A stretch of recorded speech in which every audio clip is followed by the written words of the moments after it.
మొదటి నుంచి మీరు ఈ విషయం గమనిస్తూ వచ్చారు. ఇంత రచ్చ జరగడానికి ఫస్ట్ టైం చెప్పులు తీసుకోవడాలు, ఇంత బూతులు, ఫోన్ కాల్స్ రికార్డింగ్లు, ఎవరు ఎక్కడ ఏం బయటపడతారు అంటే మనుషులకి భయం కలిగించేలాంటి విషయాలు బయటపడుతున్నాయి. ఏమిటి సార్ ఇది? సామాజికంగా చాలా దౌర్భాగ్యమైన సన్నివేశాలు చూస్తున్నాం.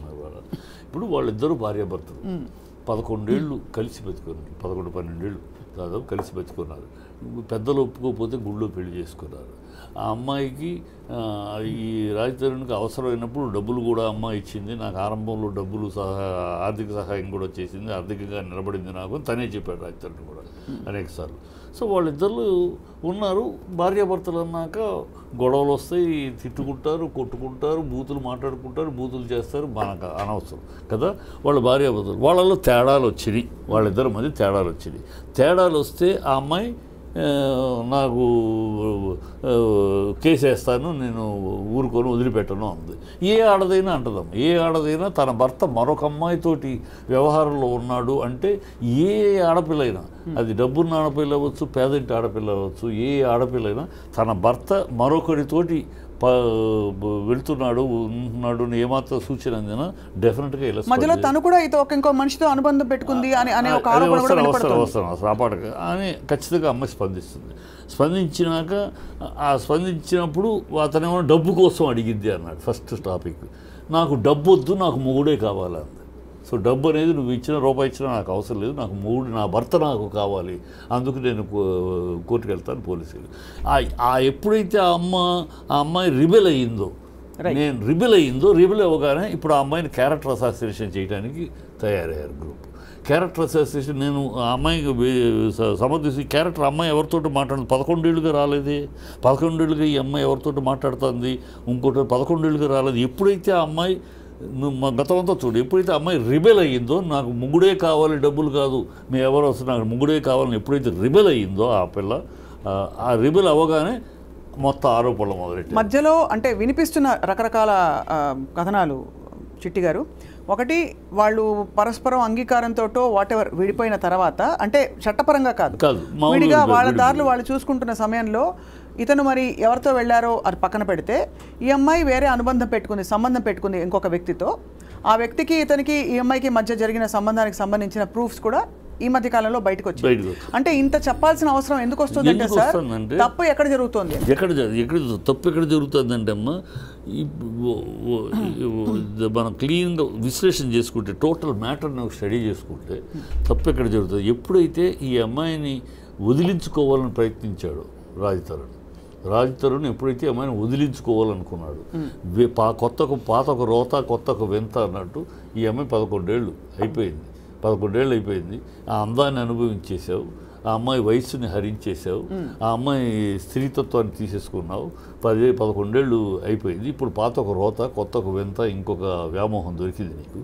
ఆ వ్యామోహం కోసమని వదిలించుకుందామని ప్లాన్ చేస్తే అమ్మాయి రిబల్ అయింది. వదిలించుకుంటే అమ్మాయి సరే అని ఏదో ఒకటి సెటిల్మెంట్కి ఒప్పుకుని ఉంటే ఇంత రభస ఉండేది కాదు. ఎప్పుడైతే ఒక ఆడపిల్ల ఈ సమాజంలో ఎట్లా ఉందంటే, అందుకని సామాజిక మరి ఒక ఆడపిల్లని ఇమ్మీడియట్గా బదనాం చేయాలంటే అంత సింపుల్ ఏంటంటే ఇవాళ సమాజంలో చేస్తుంది, ఆ అమ్మాయి క్యారెక్టర్ మీద అసాసినేట్ చేయడం, ఆ అమ్మాయి 10 మందితో పడుకుంది, ఆ అమ్మాయి ఒక పతిత, ఆ అమ్మాయి ఒక వ్యభిచారిణి అన్న ముద్ర వేసేస్తే ఏ స్త్రీని ముందు తల వంచేది ఎక్కడంటే ఈ విషయానికి, అంటే ఈ విషయం తట్టుకోలేక తల వంచేసేసి బాధపడిపోయి ఏదో ఒకటి అబ్బో కలర్ అయిపోతాం చేసేస్తారు. ఇది ట్రాక్ జరుగుతుంది. కానీ all the same sir, Lavanya గారు మాట్లాడినట్టుగా ఉన్న కొన్ని ఫోన్ కాల్ రికార్డింగ్స్ వేర్ చాలా అమ్మాయి సైకోలా ప్రవర్తించిందనే ఆరోపణ, అంటే ఇక్కడ బయట పెట్టింది ఎవరు, బయట పెట్టడం కరెక్టా కాదా పక్కన పెడితే, ఆ ప్రవర్తన వల్ల అతను దూరం అవ్వాల్సి వచ్చింది అనే ఒక కథనం కూడా వినిపిస్తుంది. ఆ ప్రవర్తన ఎంతవరకు నిజం, ఈ వీడియోలు ఎంతవరకు నిజం, ఈ ఆడియోలు ఎంతవరకు నిజం, అలా అయితే ఏ ఆడియో నమ్మకూడదు. ఎందుకంటే ఈ రోజు కోర్టులో audio is not accepted as a proof. ఇప్పుడు ఒక స్త్రీ మాట్లాడింది, ఫలానా వాళ్ళ అమ్మ ఫలానా so and so Mastan Sai మాట్లాడినట్టుగా వచ్చే వీడియో రికార్డింగ్స్, కాల్ రికార్డింగ్స్, ఇవన్నీ వీడియో కాదు కాల్ రికార్డింగ్స్ మా టీం ఫోన్లకు కూడా వచ్చాయి. ఎలా ఉందంటే సార్ పరిస్థితి, ఏది నమ్మాలి? ఇప్పుడు వాళ్ళ అమ్మగారు వాయిస్ ఎలా ఉంటుందో ఎవరికి తెలియదు. ఎవరు ఆ ప్రీతి వాళ్ళ అమ్మగారు, మొన్న ప్రీతి అని ఒక అమ్మాయి మిమిక్రీ వచ్చేసిందమ్మా, మిమిక్రీ వచ్చేసింది, టెక్నాలజీ వచ్చేసింది. ఇప్పుడు మీ వాయిస్ని ఒక్క పదం తీసుకుని నేను స్పీచ్ మొత్తం తెచ్చేసేయచ్చు. అంటే అదే ఇప్పుడు ఏంటంటే ఇరువైపులా కూడా ఫోన్ కాల్ రికార్డింగ్స్ అన్నవి ప్రామాణికం కాకూడదు. రైట్. అసలు ఇప్పుడు చిల్లరతనం అంటున్నాను. వీళ్ళిద్దరు కూడా ఇప్పుడు తరుడు కానీ ఈ అమ్మాయి కూడా ఇద్దరు కూడా ఈ అల్లరి చేసుకోవడం వల్ల ఎవరు లాభం పొందుతారు, ఎవరికి ప్రయోజనం? సమాజం ఇద్దరు నష్టపోతారు. అది తిరిగిట్లా వాళ్ళకి ఇద్దరు నష్టపోతారు. రాజచరణ్ కెరీర్ కూడా పోతుంది. రాజచరణ్ కూడా ఆలోచించుకోవాలి. ఈ సినిమా ఫీల్డ్లో ఉన్నవాడు క్యారెక్టర్ పోతే, పబ్లిక్లో క్యారెక్టర్ కన్నా వీక్ అయితే ఇమేజ్ కూడా పోతుంది. హరనాథ్ అవ్వచ్చు, రాజుబాబు అవ్వచ్చు, సావిత్రి గారు అవ్వచ్చు, ఇంకా అనేక మంది ఉదాహరణలు ఉన్నాయి. వాళ్ళ యొక్క పర్సనల్ క్యారెక్టర్ ఎప్పుడైతే పబ్లిక్లో ఇమేజ్లో దెబ్బతిందో వాళ్ళ కెరీర్లు కూడా పడిపోయింది. అది తెలుసుకోవాలి. తను ఉంది, నీకు నచ్చలేదు, ఓకే, 11 ఏళ్ళు నాకు ఆ అమ్మాయితో టెంపర్మెంట్ నచ్చలేదు, 11 ఏళ్ళు భరించానంటలోనే అసలు నాకు ఎంతగా ఉందో. ఒక మొగుడువా మొగాడివా నువ్వు? ఒక మొగుడివి మొగాడు అయితే 11 ఏళ్ళు ఎలా భరిస్తావయ్యా? ఈ అమ్మాయితో డ్రగ్స్ తీసుకుంటుందంటావు, ఇంకోటి అంటావు, ఎవరితో సెక్స్లో మాట్లాడతావు, నీ ఫ్రెండ్లు లీక్ చేస్తూ ఉంటారు. 11 ఏళ్ళు భరించావా అంటే చేతగారి దద్దమ్మవా? అంత ఆడంగడివా నువ్వు? నీ పెళ్ళాము కంట్రోల్ పెట్టుకోలేని వాడే 11 ఏళ్ళు సంసారం కాపురం చేస్తావా నువ్వు? ఇవన్నీ ఎలా ఉంటాయి అడిగితే అసహ్యంగా ఉంటాయి. రైట్. అది అందుకే నేను అనేది ఏంటంటే ఒక్క పాయింట్ ఏంటంటే ఇక్కడ మీరు వాళ్ళిద్దరు పర్సనల్ మ్యాటర్. ఇది కొట్టుకుంటారు, తిట్టుకుంటారు, చేసుకుంటారు, బూతులు మాట్లాడుకుంటారు, బూతులు చేసుకుంటారు. అది వాళ్ళిద్దరి మధ్య విషయం. మనం ఎవడో మధ్యలో దూరి అవి రికార్డ్ చేయడానికి ఎవరు పర్మిషన్ ఇచ్చారు? భార్యాభర్తలు మాట్లాడుకోవడానికి. ఇప్పుడు నేను నా భార్య మాట్లాడుకుంటున్నాం, దాన్ని రికార్డ్ చేయాలంటే నా బెడ్రూమ్లో 2 వైపుల నుంచి వస్తున్నాయి కదా సార్ రికార్డింగ్స్. ఇప్పుడు మీరు ఫేర్గా మాట్లాడితే కూడా మన సామాజిక కోణం నుంచి ఒక స్త్రీకి జరిగిన అన్యాయం అనండి, కష్టం అనండి, తప్పకుండా మాట్లాడదాం. కానీ రికార్డింగ్ల వ్యవహారం ఇద్దరి మీద రికార్డింగ్లు పంపించుకున్న సందర్భాలు తర్వాత ఇప్పుడు స్టార్టింగ్ ఎవరు ఇక్కడ? ఇప్పుడు ఎట్లనమ్మా మొదలు పెట్టింది ఎవరు? మొదలు పెట్టింది ఎక్కడి నుంచి మొదలైంది? అతని ఫ్రెండ్ దగ్గర నుంచి మొదలైంది. ఎక్కడి నుంచి వచ్చిన ఫోన్ కాల్ రికార్డింగ్ అని.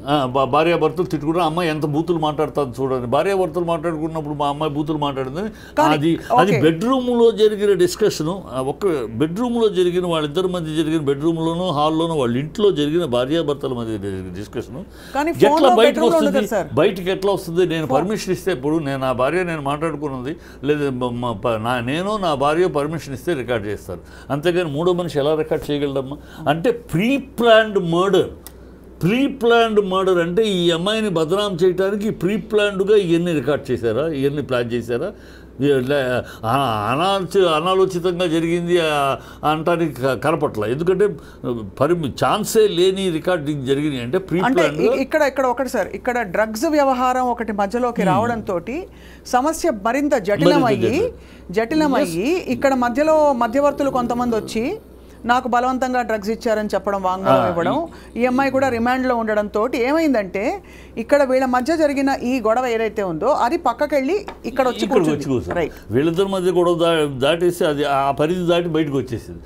కానీ ఈ అమ్మాయి కూడా డ్రగ్స్ అమ్మాయి తీసుకుందా? Yes, she has to face. Drugs తీసుకుందంటే she has to face. Drugs తీసుకుంది అనేది ప్రూవ్ అయితే అవుద్ది. ఆ అమ్మాయి సప్లై చేసిందా? ఎస్, ఇవాళ తెలంగాణ ప్రభుత్వం చేస్తుంది. అమ్మాయి సప్లై చేస్తే అమ్మాయికి ఎవరు సప్లై చేశారు? మొత్తం తెగ కదులుతుంది. ఆ అమ్మాయి ఇచ్చిందంటే అమ్మాయి దగ్గర డ్రగ్స్ రావాలి కదా. ఆ అమ్మాయికి డ్రగ్స్ ఎవరు సప్లై చేశారు? ఎక్కడి నుంచి అమ్మాయి? ఇది రాజతరుణ్కి తెలుసా? తెలియకుండా జరిగిందో? రాజతరుణ్కి తెలుసా అంటున్నాడు కదా డ్రగ్స్ తీసుకోవడం. ఇలా రాజతరుణ్కి తెలిసి ఎలా దాన్ని కోఆపరేట్ చేశాడు, దాన్ని ఎట్లా అన్ని వస్తాయి. ఒకటి గమనించాలి సార్, ఇక్కడ లావణ్య అనే మహిళని ఇబ్బంది పెట్టడం ద్వారా కానీ తన్ని ఒక మాట అనడం ద్వారా ఎవరికి ఏ విధమైన అంటే కన్సర్న్డ్ పార్టీలు తప్ప మీడియాలో ఎవరికి కూడా ఏ విధమైన తృప్తి కానీ ఆనందం కానీ రాదు. లేదు, మీడియా జరుగుతుంది తప్పు ఏంటమ్మా? నేను మీడియాలో గురించి చెప్తున్నా. మీడియాలో జరుగుతున్న తప్పు ఏంటంటే మీడియాలో వాళ్ళు ఎవరో చెప్తారు దాని అథెంటిసిటీ ఏంటి, దాని యొక్క అథారిటీ ఏంటి, అది ఆలోచించకుండా వాళ్ళు ఏదో చెప్పగానే వాళ్ళని కూర్చోబెట్టి డిబేట్ చేసేస్తున్నారు. యూట్యూబ్లో విపరీతంగా ఇప్పుడు నేను ఒక మాట చెప్తాను, అథెంటిసిటీ కావాలి. నేను దాంట్లో ఏంటి గ్యారంటీ ఏంటి నేను చెప్తానమ్మా, ఒక మాట చెప్పేస్తాను. నా దాంట్లో ఉన్న అథెంటిసిటీ ఏంటి, దాంట్లో అయితే ఒకటి సార్, తెలిసి ఎవరినో కాపాడడానికి వచ్చి నేను డ్రగ్స్ తీసుకున్నాను ఎవరు చెప్పుకోరు సార్, చెప్పుకోరు.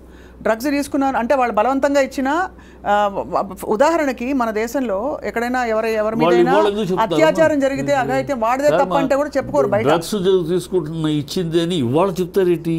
ఎప్పుడైతే ఈ అమ్మాయి రిబెల్ అయ్యి గొడవ అయినాక ఎందుకు ఇన్ని రోజులు బయటకు రాలేదు, నేను తీసుకున్నది ఇప్పుడు నిన్న కాదు, అది వాలిడ్ పాయింట్ సార్. ఇన్ని రోజులు ఎందుకు బయటకు రాలేదు, ఇవాళ బయట ఎందుకు పెడతారు? సో అక్కడ my doubt is there. So it is a prepared game plan అనేది నేను అందుకే అంటున్నాను.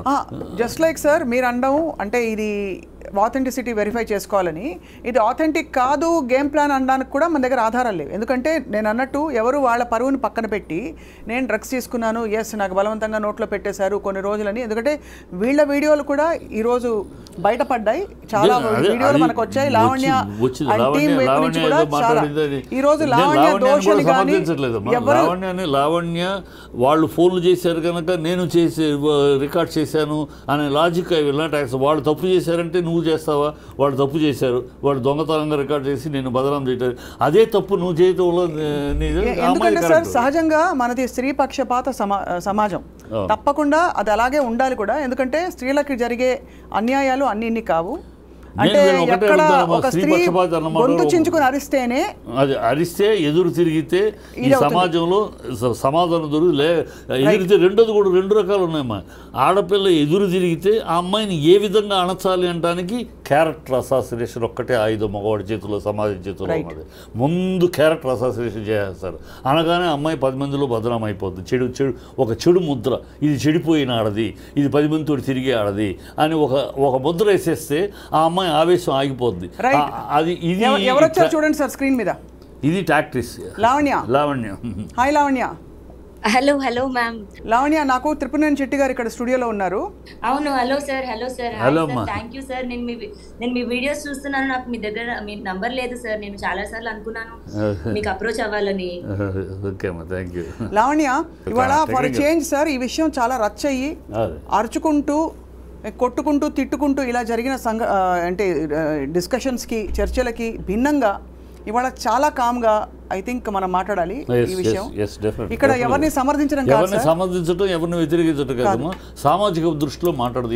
అంటే సమాజం పరిధిలో కొన్ని ఉన్నాయి సార్ ఇందులో, అంటే only in the scope of offences.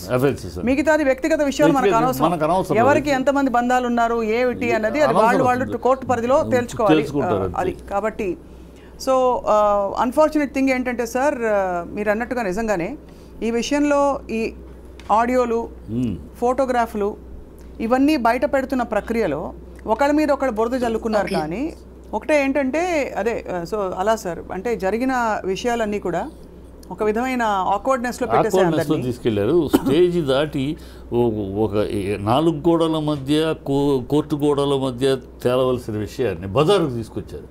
ఈ బజారుకు తీసుకురావడానికి కారకులు ఎవరు?